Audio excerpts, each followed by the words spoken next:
Students, आज one word substitution Hindi में आप लोगों ने ग्रामर में व्याकरण में पढ़ा होगा। अनेक शब्दों का एक शब्द, एक पूरा सेंटेंस दिया गया होता है और उसका एक शब्द में उसका अर्थ बताना होता है। इंग्लिश में ये हमारे पास वन वर्ड सब्स्टिट्यूशन कहा जाता है। इसको पहले ये फर्स्ट ईयर और इंटर में और कंपटीशन में भी आता है। अभी हाई स्कूल में भी आने लग गया है। हाई स्कूल में भी जो मल्टीपल चॉइस क्वेश्चंस होते हैं उनमें इसका प्रयोग होने लग गया है। अब हम देखते हैं, सबसे पहले हमारे पास सेंटेंस है, a person with long experience of any occupation.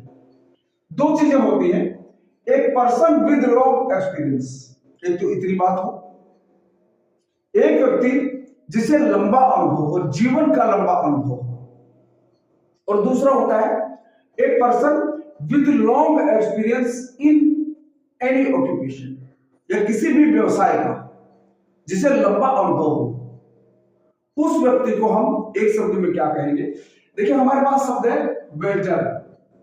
Veteran means भी होता है अनुभवी। जीनियस, जीनियस मीन्स बुद्धिमान।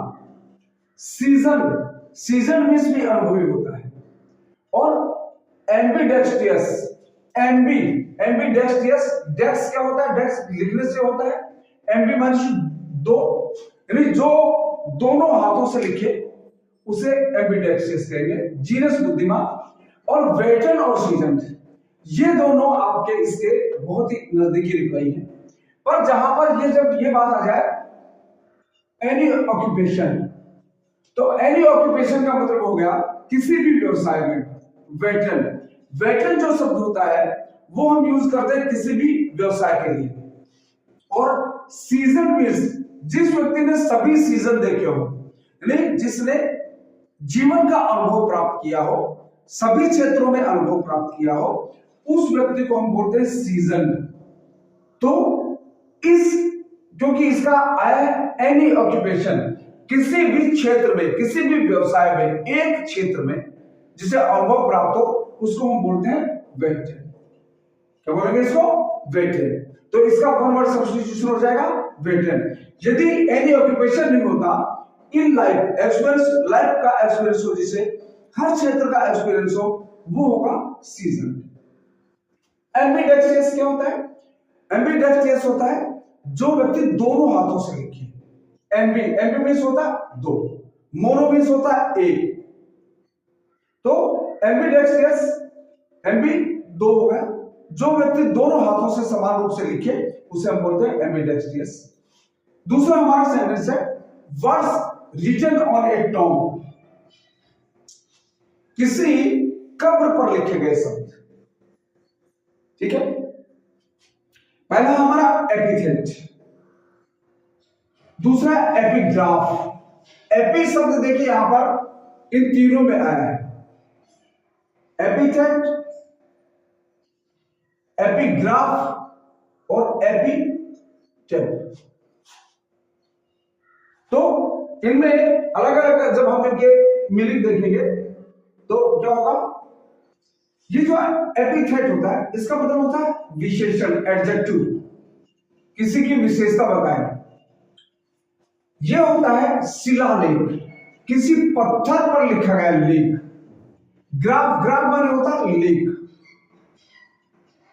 ग्राफ लेख, शिलालेख, ये शिला पर किसी पत्थर पर लिखा गया लेख होता है। सोलिलोक, जहां पर यहां पर लोक आ जाए, जैसे डायलॉग, ये लॉग आ जाए सब, तो यहां पर होता है, ये होती है बातचीत जब हम कन्वर्स करते हैं। सोली मीन्स क्या होता है, सोलो से होता है, सोलो मीन्स अकेले, जो व्यक्ति अपने आप से ही बात करता है वो, उसको हम बोलते हैं सोलिलोग, यानी अपने स्वयं से बात करना, स्वयं से बात करना, ये होगा सोलिलोग। एपिटेट, एपिटेट का मतलब होता है, ये जो टप शब्द है ये आया है, ग्राफ लेख और टप भी लेख होता है। एपी, एपी माने कोई पत्थर, एपी मींस यहां पर भी पत्थर से मतलब होता है हमारा, पर ये जो होता है इसका मतलब होता है कब्र। कब्र पर लिखा लेख।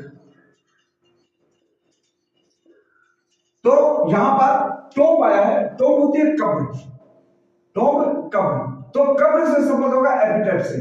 तो कब्र पर जो कुछ लिखा गया होगा, words written on a top, top पर लिखे गए शब्द को क्या बोलेंगे? एपिटैफ। ठीक, इसका हो जाएगा एपिटैफ। ठीक है। तीसरा हमारा स्टिल्थली डन, कोई भी कार्य छुप कर किया गया, चोरी छुपे किया गया, जो किसी के नजर में न आए, कोई उसे करते हुए देख न पाए, बिल्कुल चुपके चुपके कर जाए। स्टिल्थली, स्टिल्थली में चुपके चुपके, बिना किसी दूसरे की जानकारी में आए बिना जो कार्य किया जाए, क्या? स्टिल्थली डन, कोई ऐसा कार्य जो चुपके चुपके किया गया। देखिए, डेवियस, डेवियस और नेफारियस, ये दोनों एक दूसरे के सिनोनिम्स। डेवियस माने भी बहुत बुरा, वेरी बैड, और नेफारियस भी बहुत बुरा, बदनाम, कुख्यात। इन दोनों का मतलब होता है डेवियस और नेफारियस, ये दोनों एक दूसरे के सिनोनिम से बहुत बुरा।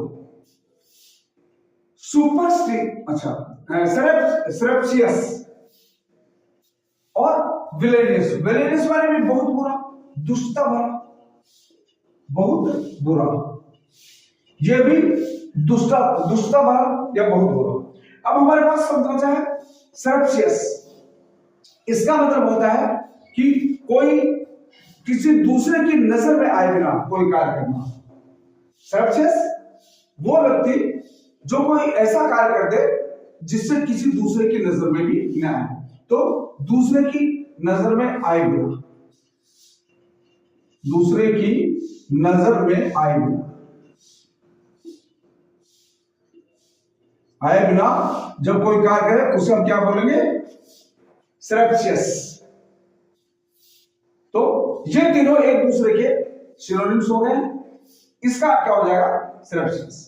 अगला है something no longer in use, कोई ऐसी चीज जो काफी समय से प्रयोग में नहीं ली गई। Something no longer in use, वो चीज जो काफी समय से प्रयोग में न ली गई हो। अब इसके है डिसोलेट, ध्यान दीजिएगा। डिसोलेट क्या होता है? आइसोलेशन, जहां पर कोई दूसरा न हो, यानी निर्जन जगह जहां पर वो कोई भी व्यक्ति न हो। डिसोलेट मींस निर्जन, जहां पर वो कोई भी व्यक्ति न रहता हो, अकेला रहता हो। आइसोलेट शब्द आता है, आइसोलेशन, आइसोलेट, तो ये हो गया निर्जन, जहां पर कोई नहीं रहता हो, अकेला, अकेलापन। एब्सोल्यूट, एब्सोल्यूट माने होता है निश्चित, बोलते ना एब्सोल्युटली करेक्ट, बिल्कुल सही, तो एब्सोल्यूट होता है निश्चित। ऑब्सोलेट, ऑब्सोलेट होता है अप्रचलित, अप्रचलित माने वो चीज जो प्रचलन से, फैशन से बाहर हो, जिसका अब चलन खत्म हो गया हो। हमें यही चीज something no longer in use, कोई ऐसी चीज जो अब यूज में नहीं आती हो, उसका यूज खत्म हो गया हो। तो इसका मतलब क्या होगा? ऑब्सोल्यूट, एब्सोल्यूट मींस अप्रचलित, यानी प्रचलन से बाहर, फैशन से बाहर। प्रिमिटिव, प्रिमिटिव आदिकाल, पुराना, पुरातन, बहुत ही पहले का, प्राइम टाइम का, बहुत ही पहले का, आदिकाल का, तो इसको ये प्रिमिटिव, प्रिमिटिव मींस आदिकाल का, बहुत पुराना। तो इसका सही मीनिंग क्या होगा? वर्ड इसका होगा ऑब्सोलेट। ऑब्सोलेट मींस अप्रचलित, जो चीज प्रचलन से बाहर हो गई, जिस चीज का अब प्रयोग न हो। नेक्स्ट है हमारा one not concern with right और रॉन्ग, वो चीज जिसका सही या गलत से कोई मतलब नहीं, यानी नीति विरुद्ध, नीति के विरुद्ध। ठीक है। अब देखिए मोरल, मोरल होता है अनैतिक, नैतिकता के विरुद्ध। मोरल जो सॉरी नैतिकता पूर्ण, मोरल नैतिकता पूर्ण। और इमोरल, ये देखिए मोरल का एंटोनिम हो जाएगा इमोरल। इमोरल मींस नैतिकता के विरुद्ध, नीति के विरुद्ध नहीं, नैतिकता के विरुद्ध। नीति में और नैतिकता में अंतर होता है। मोरलिटी एंड पॉलिसी, ये जो शब्द पूछा गया है, राइट और रॉन्ग क्या होगा, एक पॉलिसी होगी, सही और गलत की एक पॉलिसी होगी, एक नीति होगी, समझ गए।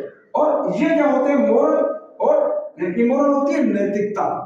तो यहां पर पूछा गया राइट और रॉन्ग से जिसका कोई संबंध ना हो, मीन्स जिसकी कोई नीति ना हो, जो नीति के विरुद्ध हो, नैतिकता के विरुद्ध नहीं, नीति के विरुद्ध। तो इसमें अमोरल जो होता है, अमोरल होता है नीति विरुद्ध, नीति के विरुद्ध। तो और इमोरटल, इमोरटल माने होता है अनश्वर, जिसको जो नष्ट नहीं होता हो। तो मोरल नैतिक, इमोरल अनैतिक, ये अमोरल नीति विरुद्ध, और इमोरटल अमर, जो नष्ट न होता। तो इसका जो सही होगा अमोरल, अमोरल मीन्स नीति विरुद्ध, नीति के विरुद्ध जो कार्य हो उसको हम बोलते हैं अमोरल। तो इसका सही रिप्लाई होगा अमोरल। अब नेक्स्ट हम देखते हैं, ए पर्सन हु अपोजेस वार और यूज ऑफ मिलिट्री फोर्सेस, वह व्यक्ति जो युद्ध या मिलिट्री फोर्सेस के प्रयोग का विरोध करता है। जो व्यक्ति युद्ध का विरोध करता है या किसी भी कार्य में मिलिट्री फोर्सेस के यूज का विरोध करता है, ऐसे व्यक्ति को हम क्या कहेंगे। देखिए, पहला फासिस्ट, फांसीवादी, यानी जो व्यक्ति बहुत ही कठोर नियमों को अपनाए। दूसरा है पैसिफिस्ट, पैसिफिस्ट माने होता है शांति दूत, शांतिवादी, इसको हम बोलेंगे अराजकतावादी, अराजकतावादी, ये होता है शांतिवादी, शांतिवादी यानी शांति दूत जिसको बोलते हैं। ये नार्सिसिस्ट होता है जो अपने तक सीमित हो, अपने तक सीमित हो, यानी अपने बारे में ही बात करे। और फैटलिस्ट होता है भाग्यवादी, जो भाग्य पर विश्वास करता हो, भाग्य के सहारे रहने वाला, भाग्य पर विश्वास करने वाला व्यक्ति होता है फैटलिस्ट। तो इसका क्या होगा, वो व्यक्ति जो शांति पसंद करता है, पैसिफिस्ट, शांतिवादी, जो व्यक्ति मिलिट्री फोर्सेस के का विरोध करता है वो होता है शांतिवादी, यानी शांति को पसंद करने वाला व्यक्ति, पीस पसंद करने वाला व्यक्ति पैसिफिस्ट।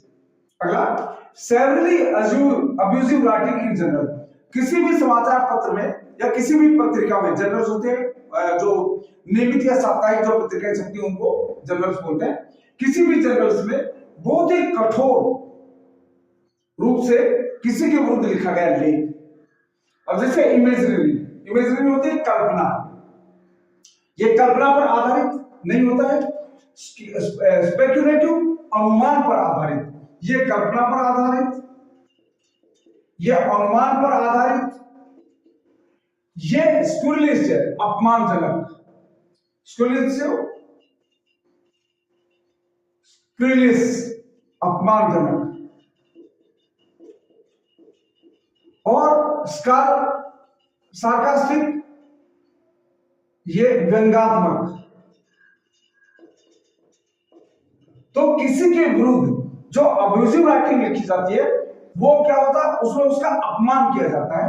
तो यहां पर क्या हो जाएगा, ये अपमानजनक, क्या होगा, अपमानजनक।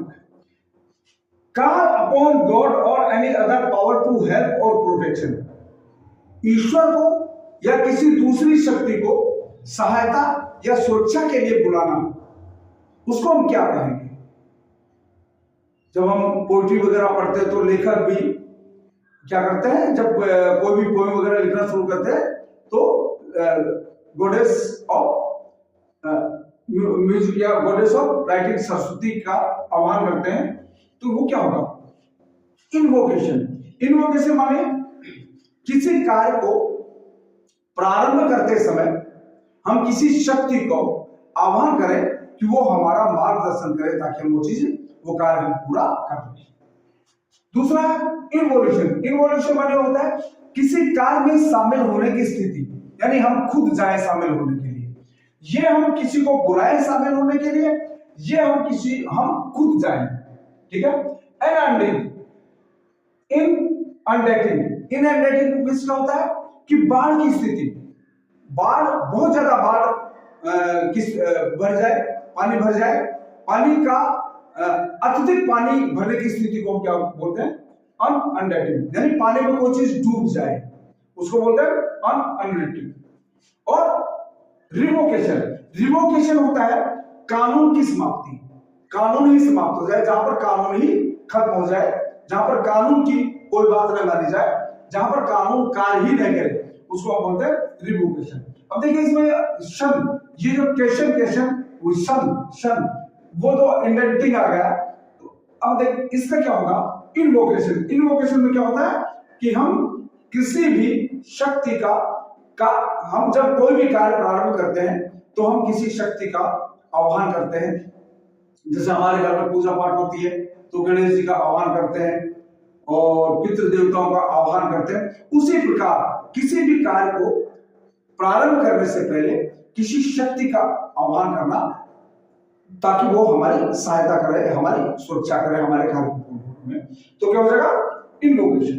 लास्ट अगला देखें, fear of being enclosed in A small closed store, छोटी जगह में बंद कर देने का डर। अब देखिए यहां पर ये जो फोबिया शब्द आता है, सभी में ये फोबिया है, फोबिया। अब वहां पर फोबिया नहीं है तो यहां पर क्या होगा, ये डर से संबंधित नहीं होगा, फियर से संबंधित होगा। जहां पर फोबिया होगा वहां पर फियर से संबंधित होगा। तो यहां पर देखिए एग्रोफोबिया, एग्रो मींस होता है खुली जगह, जिस व्यक्ति को खुली जगह से डर लगता हो उसको क्या बोलते हैं, उसको क्या बोलते हैं, एग्रोफोबिया। क्लास्ट्रोफोबिया, क्लास्ट्रो मींस होता है बंद जगह, क्लस्टर उसको बंद कर दिया जाए, क्लास्ट्रोफोबिया बंद जगह से डर, यानी किसी को किसी घिरी हुई जगह में बंद कर दिया जाए तो उस डर को क्या बोलते हैं, क्लास्ट्रोफोबिया।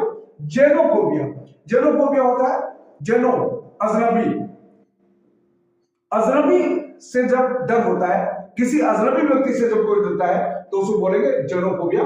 और पैरानोइया, पैरानोइया ये डर नहीं है, ये होगा रोगी। तो ये पैरानोइया मींस वहम का रोगी, जिस व्यक्ति को वहम की बीमारी हो, हर बात पर वहम करता हो, वहम की बीमारी हो, उस व्यक्ति को क्या बोलेंगे, उस स्थिति को हम क्या बोलेंगे, पैरानोइया। तो इसका क्या हो जाएगा, इसका सही रिप्लाई होगा क्लास्ट्रोफोबिया। क्लास्ट्रोफोबिया मींस बंद जगह से डर, बंद जगह से। एग्रोफोबिया खुली जगह से डर और जेनोफोबिया किसी अजनबी से डर। नेक्स्ट है, one who has become dependent on something और ड्रग, वह व्यक्ति जो किसी चीज पर या किसी ड्रग पर डिपेंड हो गया हो तो उसको हम क्या बोलेंगे। देखिए एडवेंट शब्द होता है, एडवेंट क्या होता है, एडवेंट होता है जिद्दी, हार्टी, ठीक है, जिद्दी। एडिक्ट, ये देखिए एडिक्ट और एडिक्ट ये दोनों सिनो वो है एक दूसरे के होमोफोन्स हैं, इनका उच्चारण लगभग एक जैसा है। पर एडिक्ट क्या होता है, आदेश, एडिक्ट आदेश, किसी को आदेश देकर कोई काम करवाया जाए तो उसको बोलते हैं एडिक्ट। एडिक्ट जो होता है वो होता है आदी, आदी मींस किसी भी वस्तु का या किसी भी व्यसन का आदी हो जाए, हैबिचुअल हो जाए, उसको बोलते हैं एडिक्ट। और डेरेलिक्ट, डेरेलिक्ट क्या होता है, डेसोलेट, सुनसान जगह, उजाड़ जगह, जो जगह उजड़ गई हो उसको हम बोलते हैं डेरेलिक्ट, उजाड़, जहां पर कोई भी नहीं रहता हो, जो जगह उजड़ गई हो, जो जगह नष्ट हो गई हो, जो रूइंड जगह हो, उसको हम बोलते हैं उजाड़, डेरेलिक्ट। तो इसका सही क्या हो जाएगा, एडिक्ट। स्टूडेंट्स ये 10 वन वर्ड्स मैंने आज आपको करवाए हैं और मैं अपने अनुभव के आधार पर वही चीजें लेकर आ रहा हूं आप लोगों के लिए जो आपके पेपर के लिए, इंटरमीडिएट के पेपर के लिए बहुत ही आवश्यक है। इसलिए इस वीडियो को देखिए, समझिए, एक एक वर्ड को मैंने समझाया है और इसको आप तैयार कीजिए जल्दी जल्दी। और अब हर रोज किसी न किसी विषय पर मेरा वीडियो आपका आता रहेगा और आप देखते रहिए।